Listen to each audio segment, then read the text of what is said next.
Hi Leo, it's Jenny here with your April Tarot Horoscope. So we're just going to pull a single card to see what's coming up for you this April. There, that one.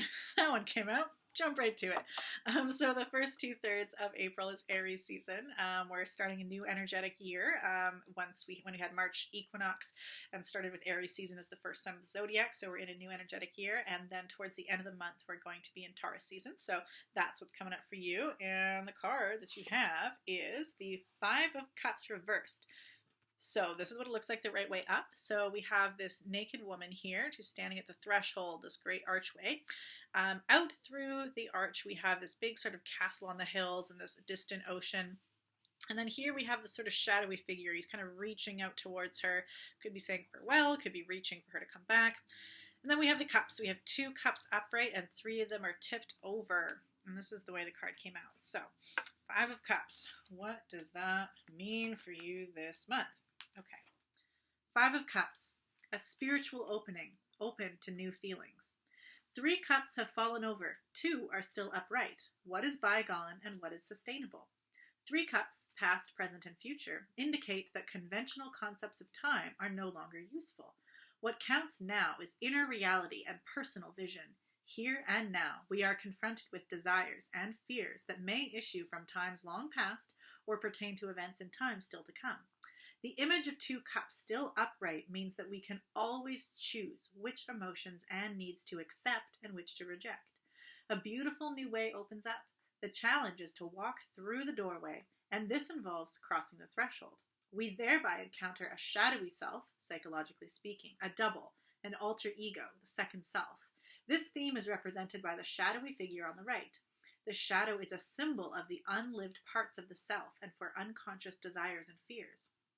The nakedness of the figure at the center illustrates truth and, again, openness. So this card symbolizes that the moment of truth has come. New inner realities and new experiences lie ahead.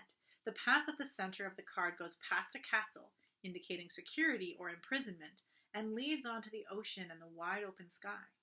Practical advice. Take note of what aspect of the card attracts you most. Reconciliation or separation.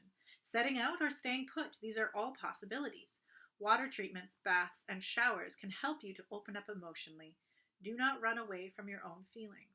This is the moment of truth, the long-awaited new beginning. This card is always great when it comes up, and this is a really great time for it to come up because, as I said, Aries season is the energetic new year. So this is a new portal, new beginnings, energetically anyway, and then this card comes up of this whole new portal, new adventure, new feelings, and the main power is in choice. You have the just spat over my computer there. You have the ability to choose. What is it that you want? Do you want to cross the threshold? Do you want to stay? Is this figure like reaching forward, saying farewell to this shadowy figure and stepping forward into this vision? Or are they deciding to stay and kind of waving farewell to that vision and saying, no, this is where I belong right now? It's all in choice. You choose which emotions you accept. You choose to cry over these things that have already happened, these cups that have poured out their fluid and it's spilled everywhere. You can be upset about that, focus on that, or you can choose to focus on that which is still present, that which is still here. All of these things are available to you to choose, and this card has this timelessness quality too. It's talking about the past, the present, and the future, and how we don't really go through time in that linear sort of way of like, you know, this happened and then it's gone, and now the present is the moment and the future is yet to come. We go through life in these kinds of spirals where a lot of the things that we feel of in the past can come up in a new form and challenge us again. Things that are unresolved can come forward, and even just in a more conventional way, we know that events in our past and the choices we've made before are going to be part of determining what it is that we are experiencing in the present, and what we do in the present affects the future. So even in the linear sense of past, present, future, we know they're all still related. And in the spiraling kind of concept, there's also this, anytime you think of time and opportunities as being cyclical in some way, then the concept of choice is much less finite, or is much less like final. This idea, a lot of the time we can have this choice is do or die, and it'll never come up again. If you let this opportunity pass you by, that's it. And it can cause this like massive anxiety of, oh, you have to jump on everything that comes your way, because then the door is shut and you'll never get that again. And it can be very stressful, because no matter what you choose, there's another path you didn't choose. If you choose to go, all the opportunities that are present in the stay choice are gone. If you choose to stay, well, the door closes. So if we're in this sense of every choice is this finite do or die and it's never coming back, pretty stressful.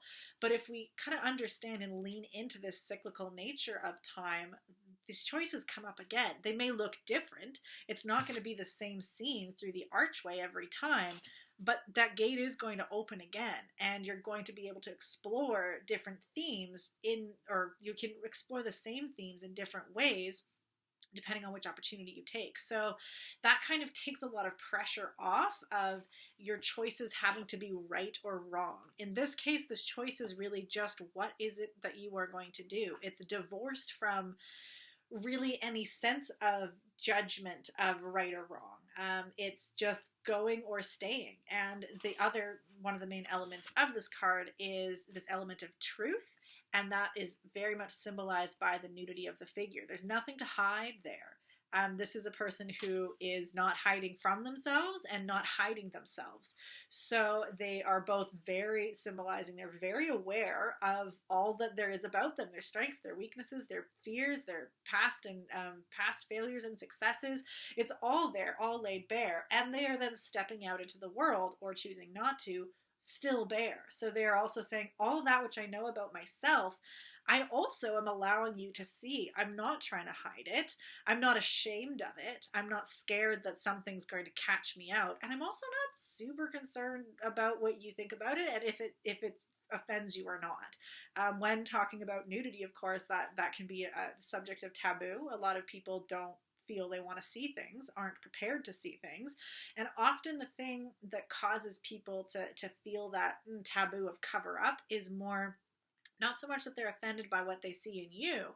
It's more this fear of being afraid of the naked truth. And then that shines a light on themselves of, well, if that person is laying it all bare, if that person is bold enough to be honest and open, then if they are not, then there's this feeling of, well, do I have to change now? Do I have to, if that is the truth staring at me there, anything that other people are hiding or avoiding becomes more apparent. So it's a lot easier just to tell that person to cover up and say, no, I don't want those truths. No, I don't want to see that, because then that exposes them. And even though the person who bears it all and shows the truth is exposing themselves, that often makes other people feel more naked and exposed and at risk. So there can be this backlash if you are choosing to step out in this kind of truthful clarity and unashamed kind of stepping out. Again, it doesn't have to actually be about nudity. It's just about openness and vulnerability and the courage to do that. And the courage to do that because it's what's right for you to do, not really connected to what other people think. It's probably going to have some backlash, so be prepared for that. And that can also be part of your choice. Sometimes it's not really safe to be that vulnerable and open. There are times in your life or places you can be where there's actually some very serious risk, and sometimes you're okay to take that risk. Sometimes it's really highly unsafe. So for some people, it's okay to if you're in that naked state, to say farewell to the option to step through that gate and say, nope, not safe for me at this moment. There's a lot more damage that can happen because other people are not really prepared for the degree of honesty that I have to offer. And I'm really not willing to step into that battle. I'm not really willing to risk myself when there's plenty of things I can do here where I am. And that's also fine. Remember, these choices come back. So even if in the grand scheme of things, you want to step out into the open and be as open and unafraid as you want to be, if you don't do that right now, it's not like the opportunity's gone forever. It will come up, and maybe other people will be more prepared for it, or you will just have the more capacity to absorb that which can go wrong. So again, there is no judgment of you have to do one thing or the other. There is no it is better or worse to stay or go. The pressure's off. These options are going to come up again. part of the open clarity and nakedness of the truth is is that whether you do it or not, it's like that moment of clarity is going to be present as well. So if you are in that state of don't know if what I just said made any sense. If you are being honest with yourself, then the choice of what you should or should not do is going to be much easier to make. It's going to present itself in a lot more of an intuitive way, and it's going to, instead of, if you're in a shrouded state, that's when making choices is really difficult. If you aren't in clarity and if you are like hiding truths from yourself, then choices get confused and muddled. When you are in that open state, your choice is going to be much easier to make. So that's just sort of something to think about. So I'm going to pull away from the card for a minute and talk a little bit about the astrology of the current moment. So like I said, the beginning of April is Aries season, new beginning, fresh new cycle. And so a lot of that is symbolized, as I said before, that this is a potential new choice, which leads to a new adventure. So there's already Aries energy present in the fact that there's new gates for you to walk through. But there's also the nudity of this figure, that kind of unashamed truth, is also tied to Aries, because Aries is symbolized also with, it's the symbol of it in the zodiac is a ram, but it's tied to the energy of an infant, a brand new baby, new life that's very much centered on the self in an unashamed way. So an infant or a child can run around naked all the time and nobody cares. The child isn't ashamed. They are like, this is me. The Aries energy is very much, this is me, this is who I am. And it's not in the way of, ironically, the Leo. The Leo energy is very much, this is who I am, and I want you all to see it. Leo energy is very aware of the audience and aware of other people and saying like, hi, I'm here. I have something to share. I've got creativity and joy and delight, and I would love to share it with you. And in order to do that, you got to see me. You got to look at me, and I have to be present. Aries energy is similar but different. Because Aries isn't really concerned about who else is around. Aries is just very in the ego and in the self, and busy feeling their own feelings and just existing and figuring out what their own desires are. Doesn't matter if other people are around or not. People can be watching, people can be not there. The Aries impulse is just, this is what I am and what I want. That can become negative sometimes. Aries energy can be kind of self-absorbed in that they just kind of do what they want, act on impulse, like, oh, this is what I want, I'm just going to take it, not being aware that maybe other people are there, might have desires too, it might be conflicting, maybe you shouldn't just jump to the front of the line. So Aries is this interesting pull where that energy is impulse and towards the self, but we do still want to be kind of mature adults in society where we are still aware of the needs of others. We don't want our Aries energy to be taking from others. But we also, the firm foundation of Aries is that you matter and that you have just as much a right to exist and take your share of resources to breathe, to eat. You don't need to feel ashamed for existing. Just like an infant that's screaming and crying out to be fed. It's okay if you disrupt people because of your needs. It's okay that the infant wakes up parents when they're hungry because they are expressing their needs. That's fine. That's correct. That's the baseline that we work from. And then from there, we learn how to moderate our needs. We learn that other people also have needs, and then we adjust how we can all get along.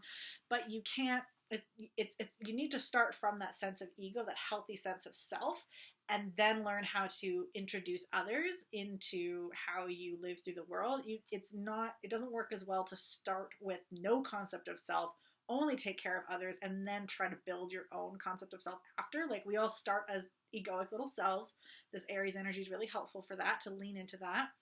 And then we branch out from there. So this beginning of April is a really great time to pull back maybe from the other people in your life, or the concerns that you have that involve other people and taking care of others.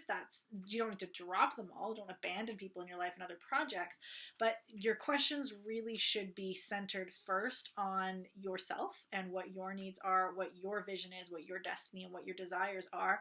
And likely your desires are going to include the well-being of others. But that's you are then taking care of others because it's what you desire, rather than taking care of others because you've subordinated yourself and you don't think you matter, and so you think you exist to serve others. Like, that's not a healthy way of serving people. Even though on the outside you're still helping people, the healthy ego should be involving that's their desire. So in this first part of the month, this focus on your kind of being yourself, checking in with your desires, healthy ego, and then also that's that connection to this unashamed kind of nakedness of, once you know the truth of yourself and your desires, nobody really cares what anybody else thinks. Whip the clothes off, be honest and vulnerable, and then you get to make this choice point of, what do you want to do? Where do you want to go? There's a new opportunity awaiting you, a new cycle, and you get to make that choice centered in your desires and your beliefs, to go forth or to stay. And that's going to rock the boat, ruffle some feathers, people who aren't prepared for that authenticity. And that's okay, because just as many people are going to see that and be inspired by it. So in general, Leo, being a Leo, you are usually an inspiration to others, whether you want to or not. People are watching you and they're learning from you, whether they're like, don't want to do that, or in judgment of you, or afraid of you, or angry with you, or they're then inspired and saying, interesting, that person is living their best life. They're kind of taking care of their own needs. Maybe my desires, my kind of secret hopes and dreams, maybe I can follow those too, because I've seen actually somebody else do it already. So it's that interesting responsibility of being in the spotlight that Leos have, usually whether you want it or not. There's just something about you that draws the eye. And so whatever you do, it's going to polarize. Some people are going to hate it. Some people are going to love it. Doesn't really matter. You get to live and do how you're going to do, connected to that Aries ego self, and then other people are going to sort themselves out. So the only other thing is, the end of this month is Taurus season. I'm spitting everywhere here.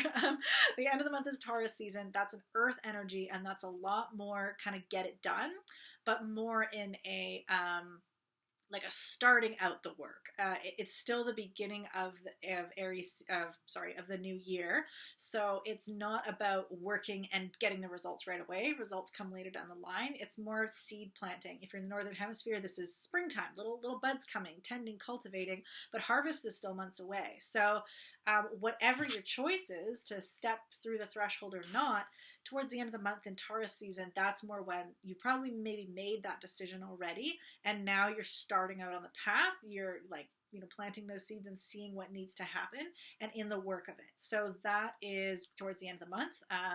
It's going to be more go time, more practical, rather than like decisive.